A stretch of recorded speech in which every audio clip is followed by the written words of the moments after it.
संस्थेच्या वेगवेगळ्या योजनेबद्दल माहिती दिली आणि त्या योजना राज्यस्तराच्या काही केंद्र शासनाच्याही आपण संस्थेने कोणते डॉक्युमेंट्स कंप्लीट करावा, संस्थेच्या सभासदाचे काय काय फायदे ते तलावामध्ये कोणते मत्स्य सोडावा त्याबाबत माहिती दिली.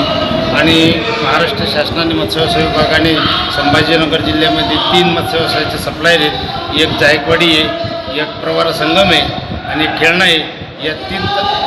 या तीन तलावातून बीज घेण्यात यावा आणि चांगल्या प्रतीचं बीज देण्यात यावा याबद्दल या जिल्ह्याचे जिल्हा मत्स्य विकास अधिकारी मधुरिमा मॅडम यांनी चांगल्यापैकी मार्गदर्शन केलं. आणि त्याचप्रमाणे गेल्या 5-7 वर्षापासून यापैकी या ठिकाणी संभाजीनगर जिल्ह्यामध्ये जिल्ह्याचं ते कारभार पाहत होते. तर ते सहाय्यक आयुक्त म्हणून त्यांनी काम केलं. ते अमोलजी शेळके साहेब त्यांची या ठिकाणी बदली झाली, ते नगरला गेले. त्यांचाही मी या ठिकाणी सत्काराचा कार्यक्रम ठेवलेला होता. तो सर्व जिल्ह्याच्या वतीने या ठिकाणी सत्काराचा कार्यक्रम झाला आणि त्यांना जिल्ह्याच्या वतीनं सर्व संस्कृतीच्या वतीनं एक चांदीचा मासा म्हणून सन्मानपत्र आणि चांदीचा मासा भेटतील.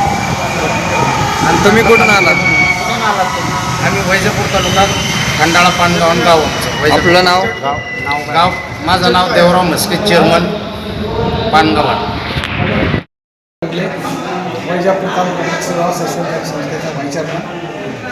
आज या ठिकाणी मत्स्य व्यवसायाचे उत्पन्न कसे वाढावे म्हणून या ठिकाणी मत्स्य व्यवसाय सहाय्यक आयुक्त मधुरिमा मॅडम यांनी मीटिंग लावलेली होती. त्या मीटिंगमध्ये त्यांनी मत्स्य व्यवसायाचे उत्पन्न वाढावे आणि मत्स्य व्यवसायासाठी जे काय साहित्य येते खरेदी करण्यासाठी जाळे वगैरे ते लागतील त्याबद्दलची सर्व माहिती त्यांनी दिली मीटिंगमध्ये. आणि मीटिंग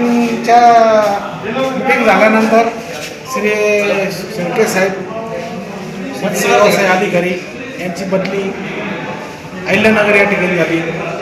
त्या ठिकाणी त्यांचा निरोप समारंभ झाला. निरोप समारंभासाठी त्यांचे कौतुक झाले आणि चांगले एक अधिकारी अमोल शेळके सर असल्यामुळे सगळ्या लोकांची त्यांच्याबद्दल प्रक्रिया चांगली भावनात्मक निर्माण झाली.